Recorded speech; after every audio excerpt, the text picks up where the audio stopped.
morning, viewers. You're welcome to today's episode on trending issues. I am your host for today, Bilkis Omotayo Kadri. Yes, trending issues, where we'll be discussing things trending currently in Africa, in Nigeria, and all over the world. Thank you. Sit back and enjoy. And with me today, as always, is my beautiful Gabriel's Patricia. Thank you for having us this morning. And we are here seated together to discuss the trending issues making rounds in Nigeria today. And we have on the right, we have Scott, and on the left, we have Abel Sunday. One of the worst situations any leader can face is to lose their most loyal followers as a result of their own acts of omission or harsh economic policies. This leads us to the recurring word on the streets, which is hunger, and it is becoming prominent day by day.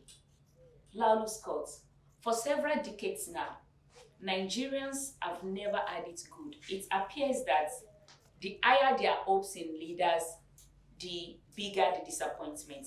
Why do we keep having the same problem? Yeah, you can say that again. If you look at what's happening in the North now, the Northerners, who were the big supporters of this present government, they have come to see it as probably the hen has come to roost because they gave all their hopes. Now, hunger, food scarcity going on in the country now is just because of insecurity. You have so many farmers who are supposed to be tilling their ground to produce the necessary food basket we need for the nation. They cannot because of banditry, because of Boko Haram, because of kidnapping. It's all over the land, especially in the north. They suffer a bunch of what is going on. And because of that, the farm output is low. Prices of goods are high. Abel, this brings me to this question. President Bola Tinubu promised to make life easier for the people. In what ways can he achieve this? Do you have a solution for him? Because he's listening. He could, the things you say today could give him ideas on what to do. Because I'm beginning to see or think that the present government has, I don't think they know what they can do anymore. Gabriel, this thing has become a syndrome with politicians. They promise and of course they always fail. It's the two-way thing. Now I'm talking about what is even going on in the country. Just like what Scott earlier pointed out. Mm-hmm. Now, banditry is the everyday news now. Yeah. I think we're even used to it now. Mm-hmm. It's part of life. It's part of life now. And now, given the fact that Niger has, I think, should be one of the largest agricultural produce states in Nigeria. With the vast number, but they couldn't go to farm. Why? Because these kidnappers, they will kidnap you, they will send ransom. The government, they're even aware. Send ransom, you have to pay. Wow. Before you go. Some persons, I think I heard something somewhere, and they said they'll just come to your farm and say, if you want to continue farming, bring some amount tomorrow. Really? If not, yeah, you can't I've come heard to of farm. it too. You cannot I've heard of farm. it. Oh my God, Tayo. I have heard of it. They come and tell the farmers, before you come, all of you donate 5 million, 10 million. Yes. So what they do, they just gather and they just, because they could argue, in fact, the government has failed. There's no two ways about it. That's just it. Now, they'll just donate the money and give them peacefully and just continue the way. Okay, now things are going up.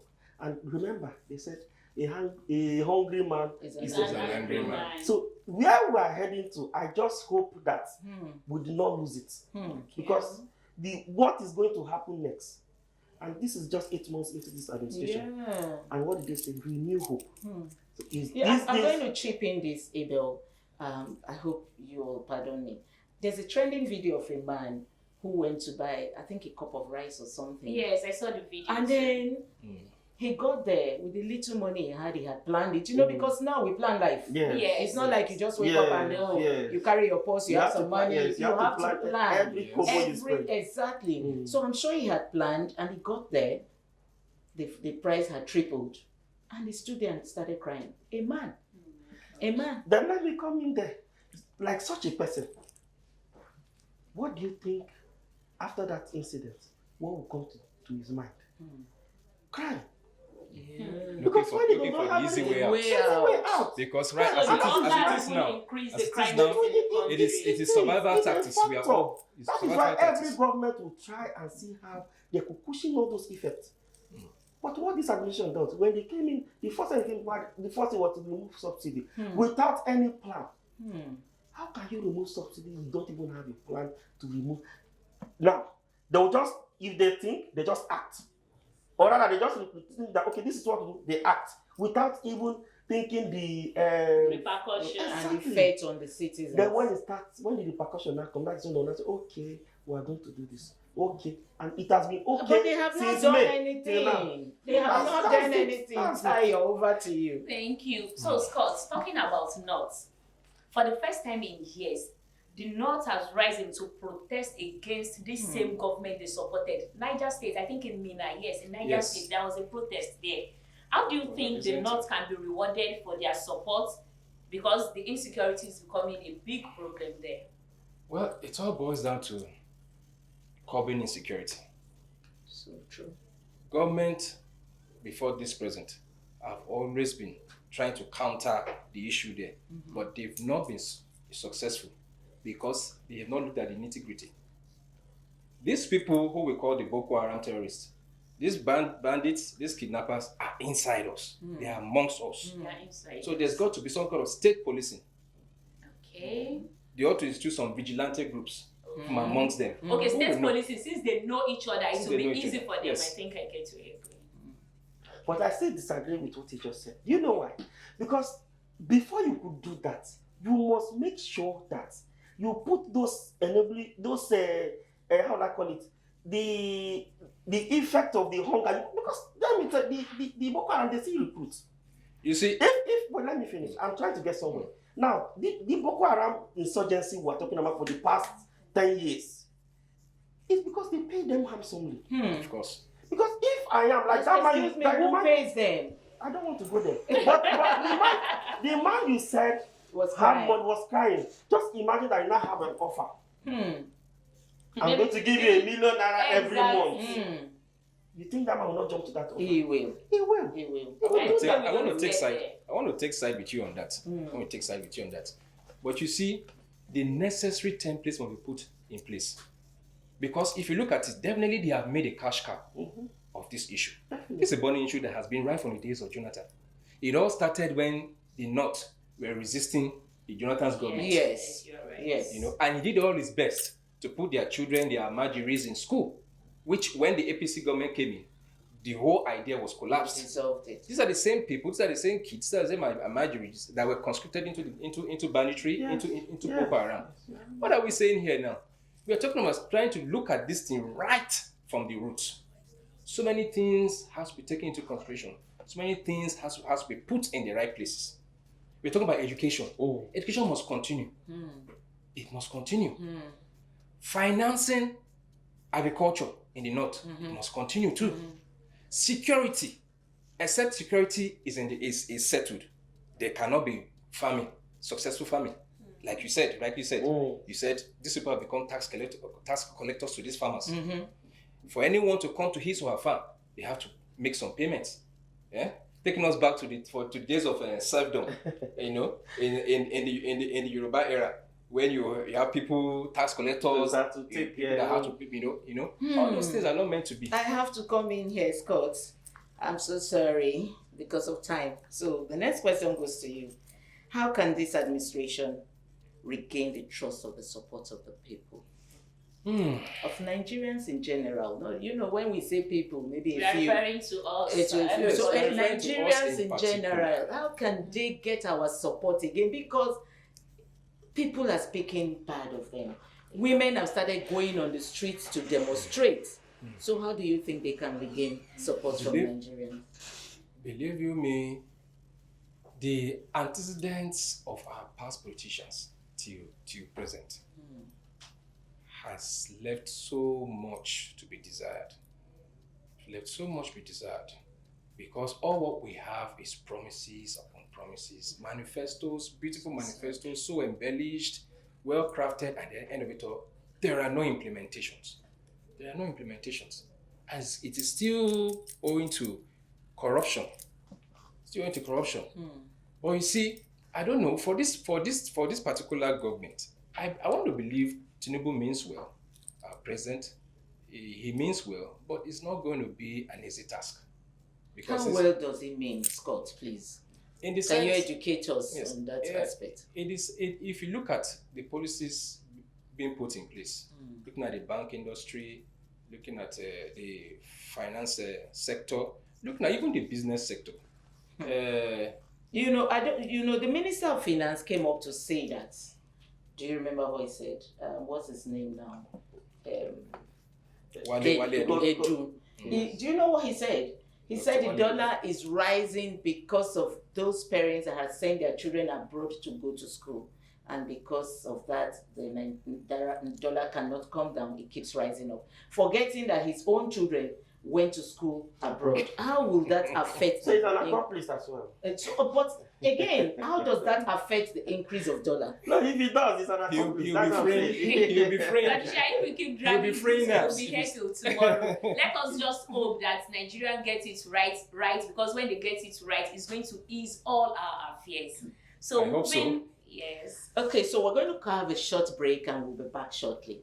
Stay tuned.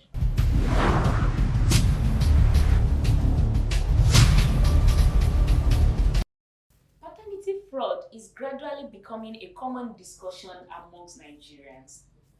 In recent times, we have seen women publicly admitting to giving their husband, bastard children? They have been doing it a lot.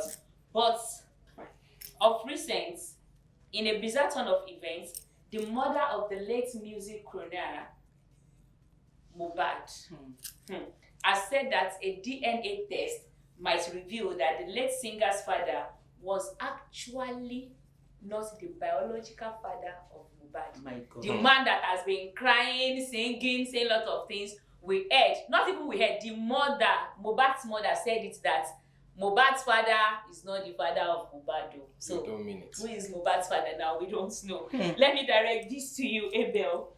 Why is she coming out with this information now? Well, I think there are two things we need to point out there. First, Mohbad is not. She claims now that Mohbad is not Mohbad's father. Yes. Yeah, it's not the man's son now. She claimed now. She's claiming that. And she did not say that earlier before now. Why is she saying it now?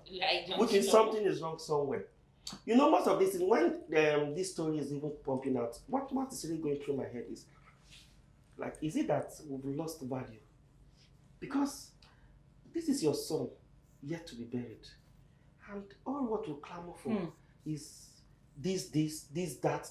Property. Why do you have property because of money? Why do you have to deny the... And I was speaking to somebody yesterday, and so we're saying, okay, the son is still alive. So nobody's even talking about the son. Nobody. Because, of course, the dad is even saying the son is not in biological. Yes. Fine. They are all fighting for themselves. Yes. They've forgotten about the son. Okay, hold on a minute. Sorry, Abel. The question is still directly to you. Mohbad's father had been claiming that the grandson, supposedly his grandson, is not his son. So the mom is saying the right thing.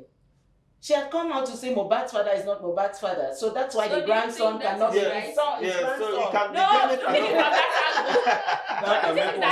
take it from that angle. That's it. She isn't coming from that angle. Is that some sort of butterfly effect or what? No, even if that is it, how will a marry? Like, how will you say that the child? Because from what we heard, it was Mohbad's dad that nursed Mohbad from childhood. Agreed, darling. Agreed. But the man had always said the grandson is not his son. That's why he wanted DNA. So, in quote, he knew that Mohbad was not his son. He only.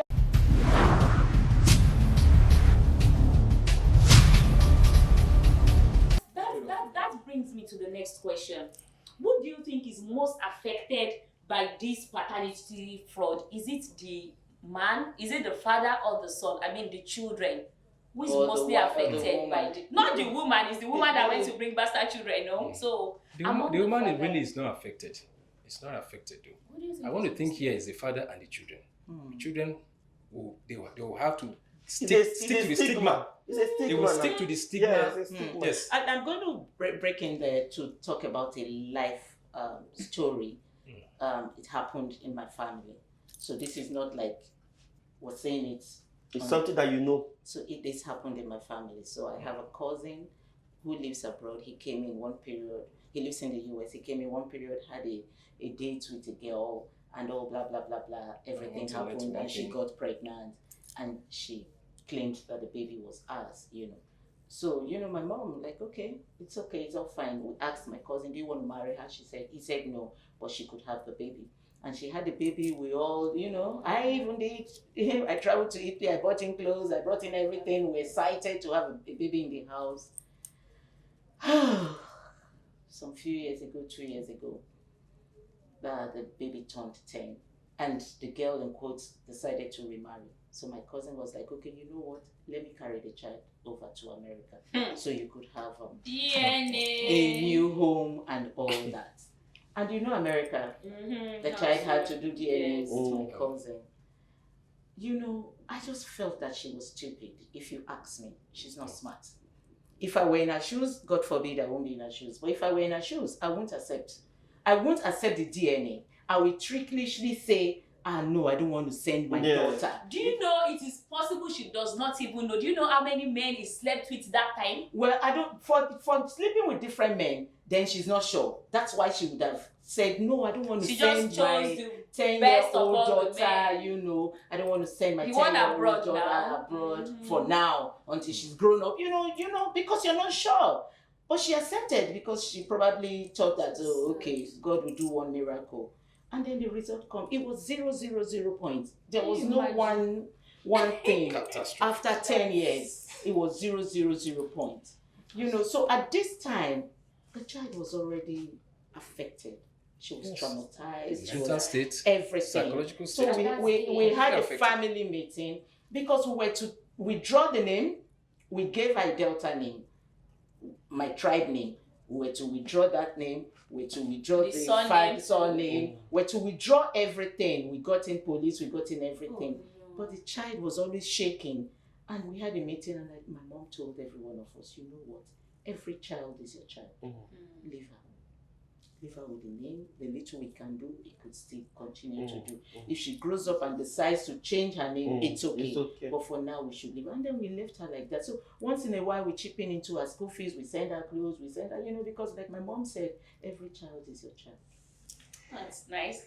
Finally, on this, I think fidelity in marriage and relationships must be encouraged for all parties to ensure a balanced society.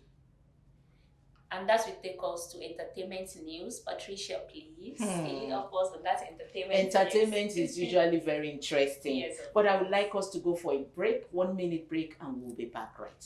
Thank you.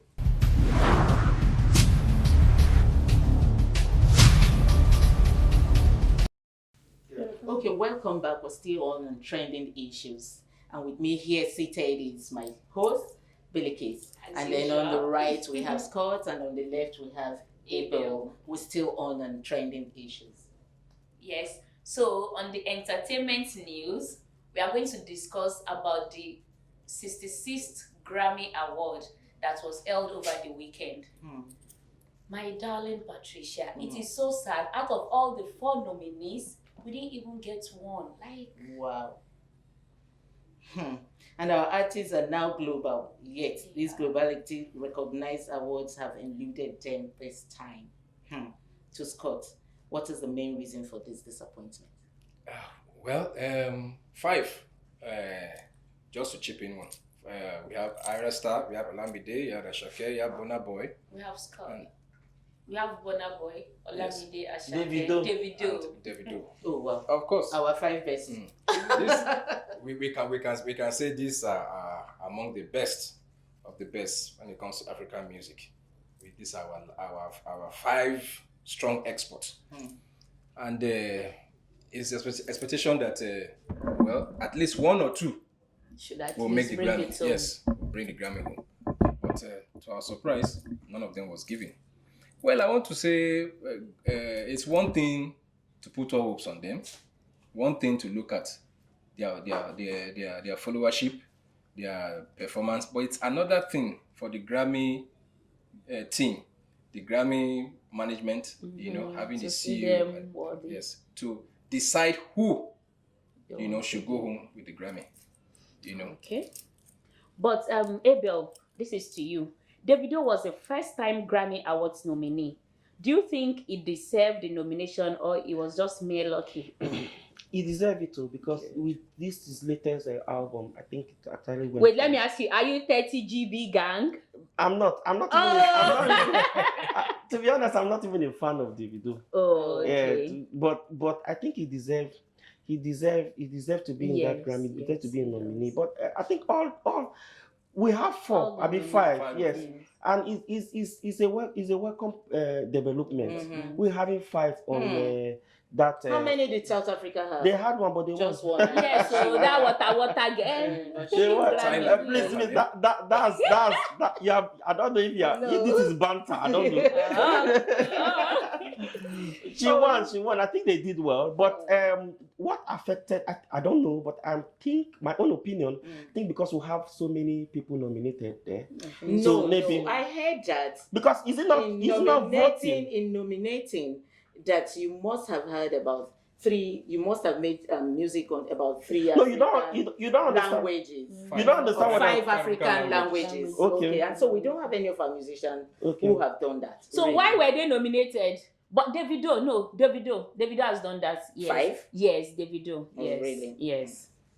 So Okay, so that brings me to the question, Scott.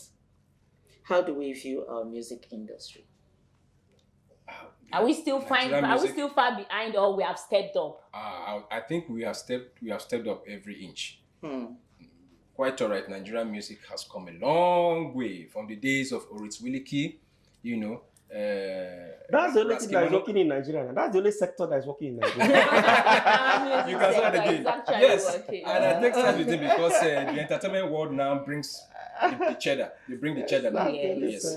Musicians are among the richest in the country now. Entertainers are among the richest in the country now. Before you talk about the IT experts too, and then coming down to agencies that manages people. So that also has pushed or projected entertainment out of the Nigerian shore, out of the African continent to the globe entirely, and Nigerian music, African music is accepted worldwide Because in clubs abroad, That's what they play. If you're playing other songs, we dance to it. Nobody's dancing, they're just roaming around. The moment you just throw one, Davido, Burna Boy, I know they see me. Everybody said the white people dance. And you know that dance time. Thank you all. Before we become unavailable, let's take a short break, and when we come back, we are going to have our sports section.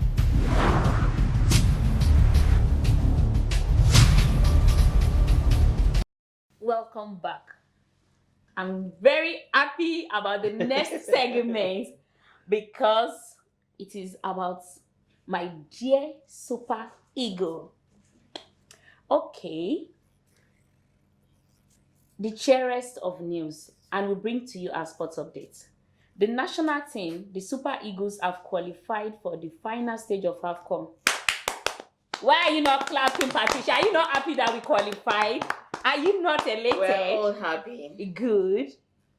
They sent the Bafana boys. Sorry, the Banana boys.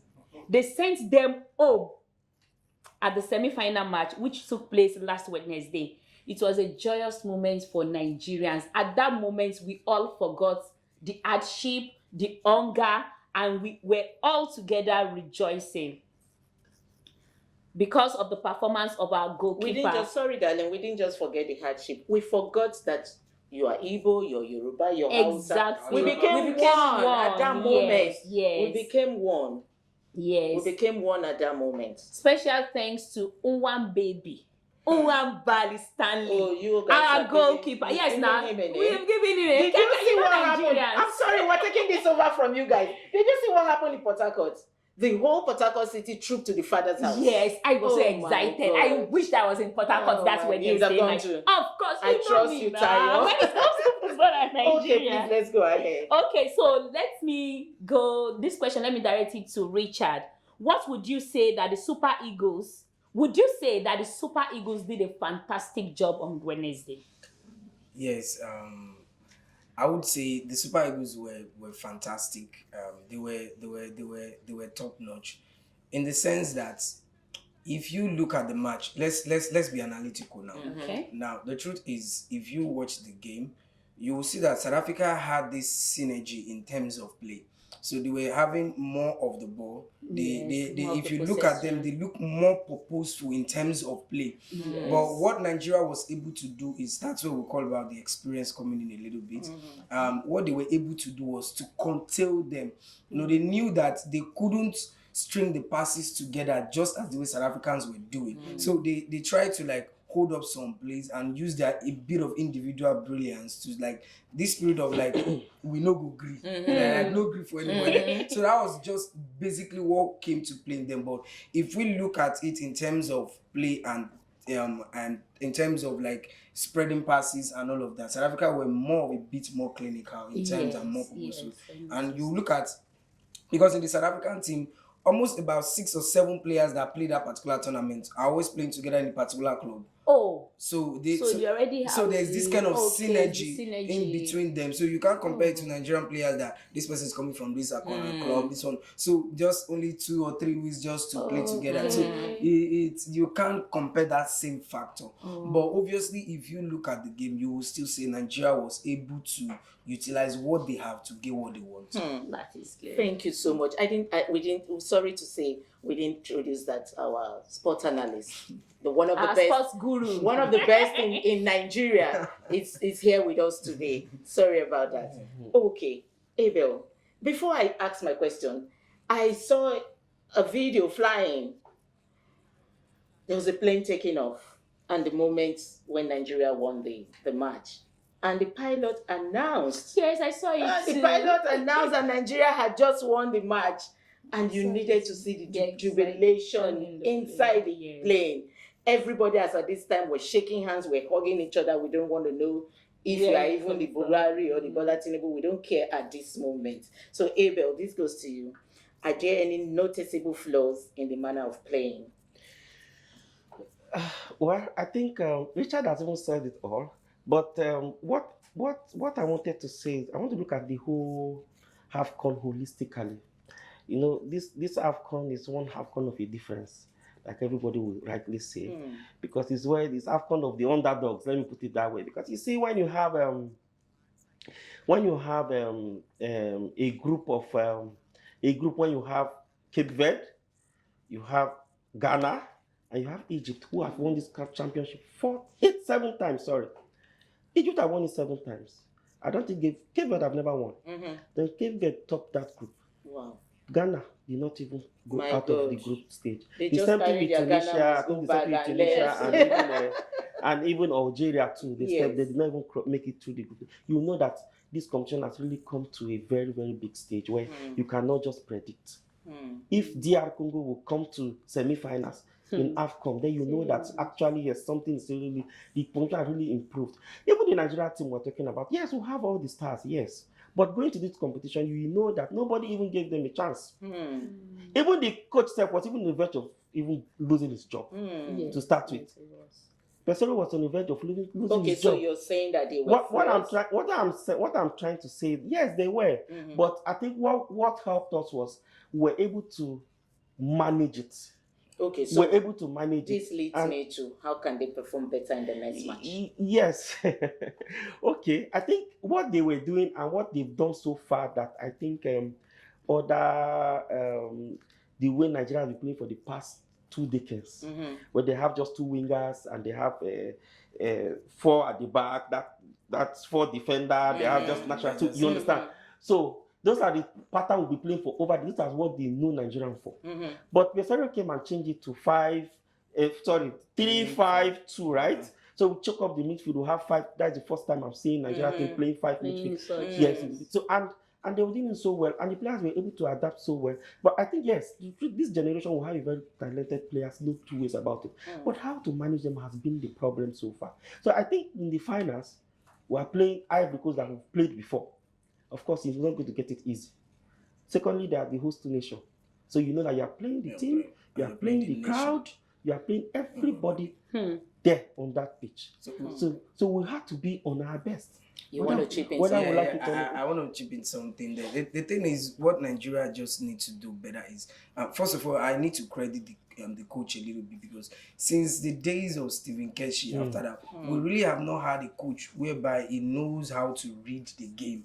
You know, there's a way coaches read game in terms of like knowing when to bring a player and time management, because you like can the have substitutions towards the penalty. yes, yeah. So there's a way you have your team play, and then you'll be able to know that no, this person is not really doing something I really want the person to do. You can give more than what you are giving, and you'll be able to remove that person, put in somebody that can.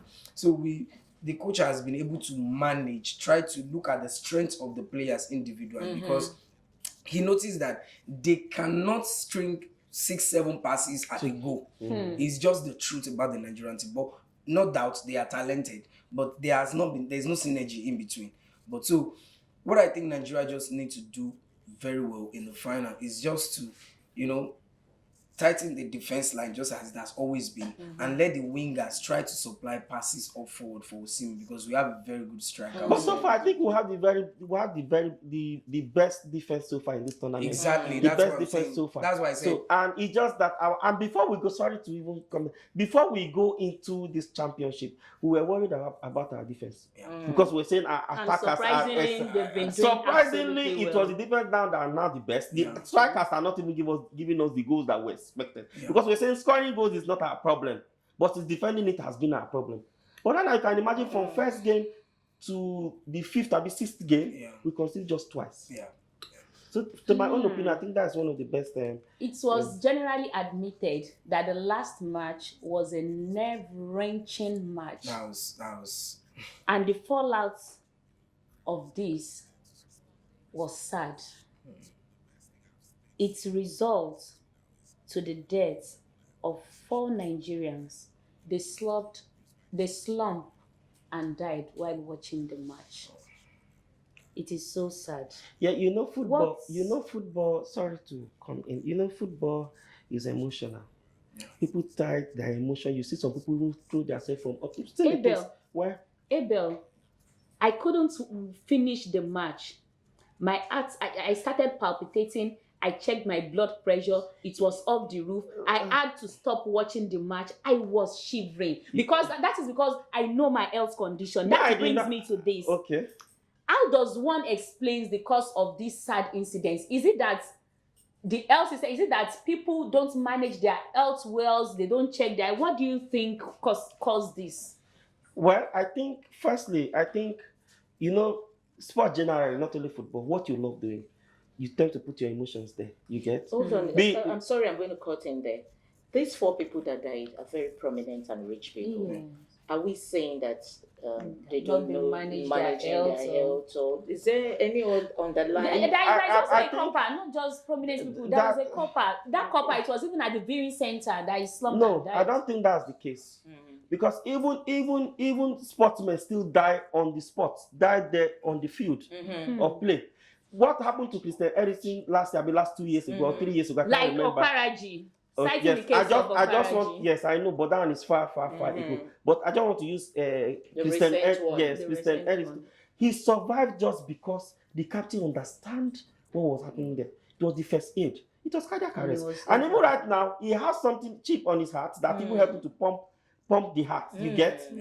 So I think it's not really general about, even if Kanu also have heart issues, right? Yes. But he plays till he retired. I think it's just sometimes it just happens, it's a coincidence. And even if you are not, it doesn't mean that if you are not healthy, you shouldn't watch football. You should.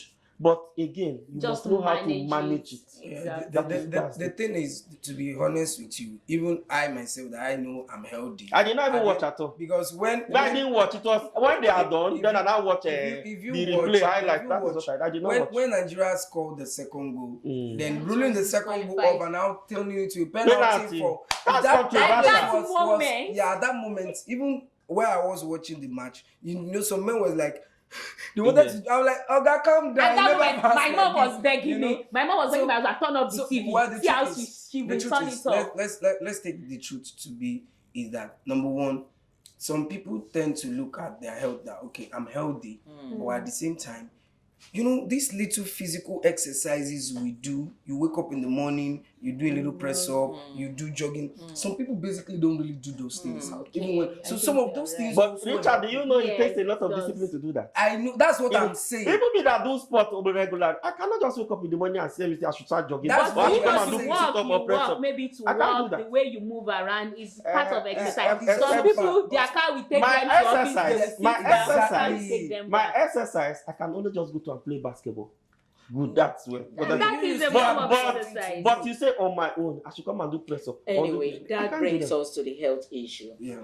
But the truth is, like Abel said, I think it's just a coincidence. This. Because 1, 2, 3 persons that died, of course, would know that they take care of their health. I know one of them. I don't want to mention names. And I know that he's one person regularly that goes abroad even to check. To check. You know, so it was just a coincidence. Maybe at that moment, the heart had failed or something. And sadly, Does how many not Nigerians mean- can even do CPR? It does not mean that No it's very- first it's aid. very important. But at the way they said these people died, one of them was sitting down and he died. Do you understand? So at that time, how do you want to do that? Anyway, this brings me to the health question. But please, health- before we move there, sorry. We're still on football though. Okay, go I ahead. know that's your Okay, thing. okay, So go ahead, we're still go on ahead. football. Go So ahead. to you, darling, our healthcare system is fast declining. What can be done to salvage this? May God help us. The truth is about that is that I think we have. Let me chip in this. You know, in Nigeria now, people just call on only the president, the governor of the state. We don't call out in every city. We have a local government chairman. We have the senate. We have the councillor. We have the ministries. we have the ministries and all of those things. Now, if every local government can have a good hospital, All at those least primary health primary health centers. centers that are functioning well, that it's not that they just have this petty and 10,000 naira equipment there and then they Richard, sorry, I will cut you short there. All right. Do you know why? Because you are talking about this local government. Do they share the allocation to this local government? that is why I'm saying Because it. What- do you know that a local government does not even have that power to do something on its own? why I'm saying this is because the local government, they elected you, the citizens elected Yes, you. but the government has so There much was power. an What I'm election saying, for local wait, government no, you chairman. didn't. Wait, I'm driving somewhere. Yeah, The go truth ahead. is, we Nigerians sometimes we do not call on these people. Like for example, now We if don't call them out. let me give an example. I'm a sport director in my institution. Now, people call me out. We need to see this. We need to do this, and I'm like, okay, how do I do it? Then I start going to the management. They need this, they need this. I start disturbing them. Somehow, they found out a way to get me something to do. So we Nigerians, we are not pressuring some of these councillors. Let me give I you think, wait, I wait, think, let me maybe, give sorry, you. please. I think we'll come back Wait, next there's- time to I have- discuss mainly I have about this something. health Let me segment say because we have something. to go Yeah, now. we will. But just give me a minute to say something. Let me bring this. Is it not in Ogun State or is it Ogun or Ondo that some local government chairman went to the governor to apologize, prostrate on the floor, that one chairman did what? You know the stories. Yeah. Thank you. So, we are so what getting- will you not say that if they give those people the utmost authority to operate on their own, they should not be independent, just to ask for his allocation Okay. is a Abel, problem. Abel, we have the to go, truth please. is, Tayo, he's right. We should hold this our leaders. But how can you hold them responsible when they go to? We need That's to what I'm start saying. from somewhere. You can't. You We Thank need you, to hold Abel. them accountable. Well, to crack to end this show today. To end this show to end today. this show today. Let us We pray for just the told souls. Bafana that they are boys, right? Yes. They want Grammy, no problem. Yes. Football is not Grammy. Exactly. That is what I just want to say. Exactly. Thank you so much. you, We Abel. pray for the Thank souls you, of the Richard. departed patriots. to rest in peace. Yeah. Patricia, do you have anything to say? Oh, yes. Thank you for viewing today. We have talked about the hunger in the country. We have talked about Mobile. We have talked about The Grammy Award. We have talked about football, which is Abel's and Richard's thing. They are excited. They want to continue, but time is up. So we're going to continue football next week. After we won the AFCON. Yes, we we are coming back to celebrate. Yeah, we're coming back to celebrate here. Thank you all for joining us today. joining. Don't forget to follow. Okay. So what's the prediction before we go? Okay. 3-0. I have to join my faith with its own now. 3-0. No problem. Nigeria Let it be Côte d'Ivoire 3-0. So what's the prediction, Tayo? I just know we are winning. Just join your faith with us. That's all. Join your faith. Yes, exactly. We're going to have 3-0 and bringing back the cup home. Yeah. Thank you for joining us today, and we hope we do this together next week. All From right. me, I'm Patricia. And I'm Bilkis Omotayo. See you next week. Thank you.